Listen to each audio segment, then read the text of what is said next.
We've been talking about Pascal's principle, and let me remind you, Pascal's principle says that if you have a fluid-filled chamber with two ports with different areas, area out and area in, the forces obey this relationship.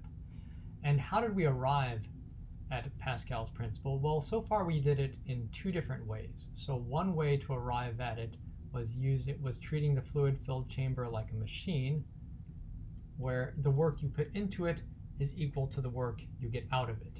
That was way number one that we derived Pascal's principle. There was a second way that we derived Pascal's principle, and this was by considering little cubes of fluid and how they transmit forces through a chamber full of fluid. So I imagined all these little cubes of fluid and how they transmit forces. This was method number two. So we imagined, forces acting on these, and then these exerting forces in other places. So that was the second way that we approached or derived Pascal's principle. And now I want to show the third way. I'm going to do this kind of briefly. I don't want to spend a lot of time on it, but this is by using the concept of the center of gravity. And as a reference, where Pascal talks about this is on page 185. So this is on page 185 of A Student's Guide to the Great Physics Texts. And here, let me see if I can find the specific reference.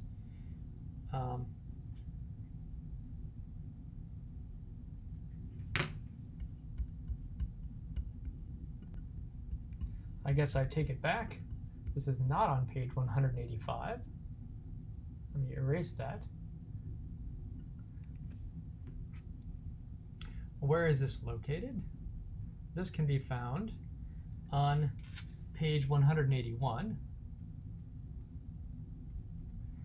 And if you look at the second full paragraph, Pascal says, here is another proof of Pascal's principle, which only geometers will be able to follow and which may be passed over by others. So consider this for the geometers among you who are interested in this kind of thing. This is his third explanation. So let me remind you what we mean by the center of gravity. So we've come across the concept of center of gravity before in this class. And so let's imagine that we have a lever. This is probably as good a way as any to introduce the concept of center of gravity. And we have two big masses sitting on this lever, and we can place a fulcrum right here in order to balance those. So you remember, if this one has a weight W1 and this one has a weight W2, I've drawn it bigger to indicate that this is a larger mass than this one, then in order for them to be in equilibrium, you cannot have the fulcrum right in the middle. You need to have the distance d1 bigger than the distance d2. That's to provide equilibrium. Where you have to put this in order to be in balance, well, that happens to be what we call the position of the center of gravity of this two-block system. So if our system consists of these two blocks, then the center of gravity is the location we would have to place the fulcrum in order for them to balance. If we want to, we can think of the center of gravity of a fluid-filled chamber as well. So what I'm going to do is I'm going to draw one of our fluid-filled chambers, and like Pascal, I'm going to draw two columns that are, as he says, soldered into the top. And what I'm going to do, I'm going to imagine that we have those two columns. I'm going to copy this because I'm going to need this in a moment. Edit, copy it, and then I'm going to paste it. Let's paste a copy of that right here. And then let's paste it again. I might need 3 copies. Oh, I didn't mean to expand it. Let's move it over to here. Okay. And get rid of that. Okay.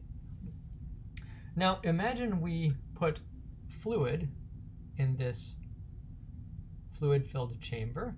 So I'm going to imagine that the fluid is the same height on both sides as it would be if these are 2 openings. And what we're going to do, let's just ignore this region right here and just concentrate on this region of fluid right here. Now, this region of fluid has a certain weight, and this region of fluid also has a certain weight. You can almost think of these 2 little regions of fluid as being 2 masses, like this. And you might imagine that because on the right-hand side, this one has more mass, the center of gravity of this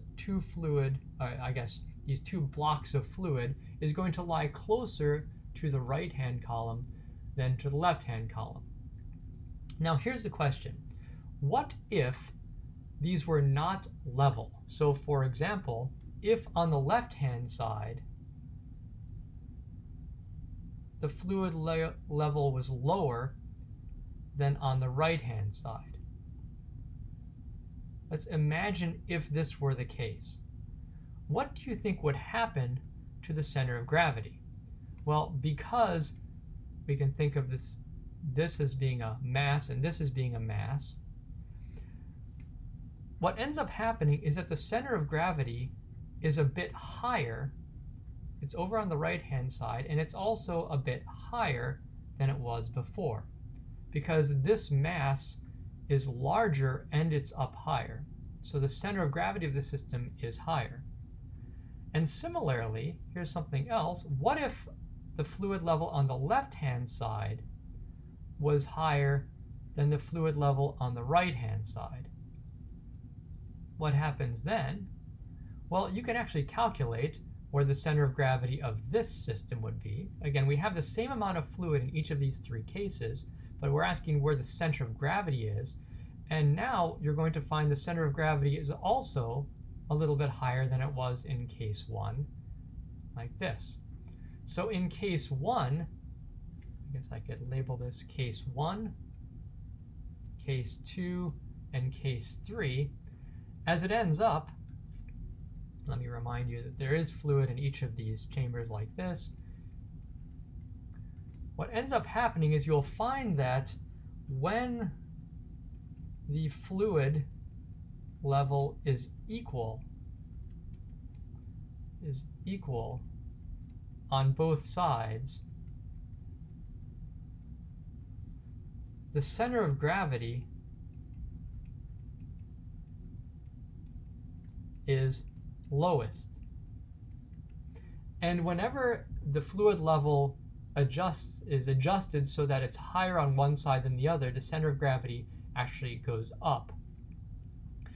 And so this is how Pascal explains why these fluid levels must be equal. If you look back on page 181, he says in the final paragraph, he says, "I lay down as a principle that a body never moves by its own weight without downward displacement of its center of gravity. Whence I prove that the 2 pistons are in equilibrium when their level is the same." Okay, so in other words, if you somehow were to push the fluid down on this side and raise it on this side, the center of gravity of that system goes up. And if you were to push down on this side and cause this side to go up, the center of gravity also goes up.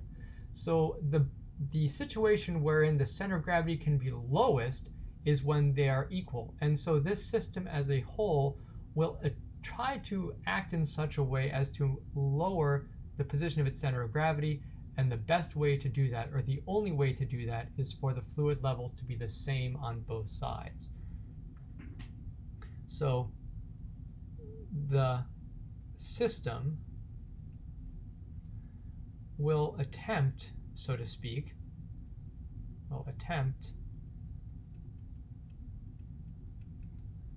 to adopt a configuration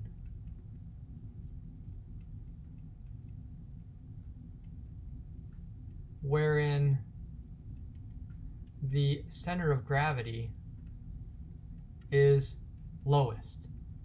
And to do this, so this is accomplished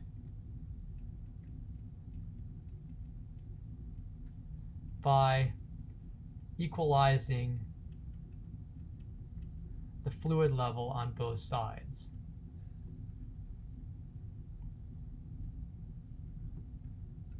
I have not demonstrated this mathematically. One can demonstrate it mathematically if you want to. So for example, one could make a plot of the height of the center of gravity as a function of the height of the fluid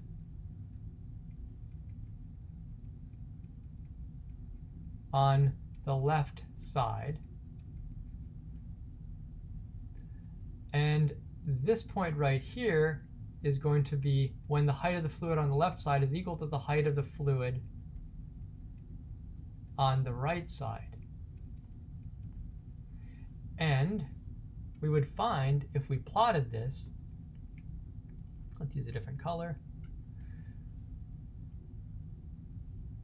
that the height of the center of gravity has a minimum when the height of the fluid on the left side is equal to the height of the fluid on the right side. Again, I haven't demonstrated this mathematically, but one could do this, but I am not going to spend the time right now going through that. I am just giving you a brief explanation of Pascal's third explanation of Pascal's principle in terms of the height of the center of gravity.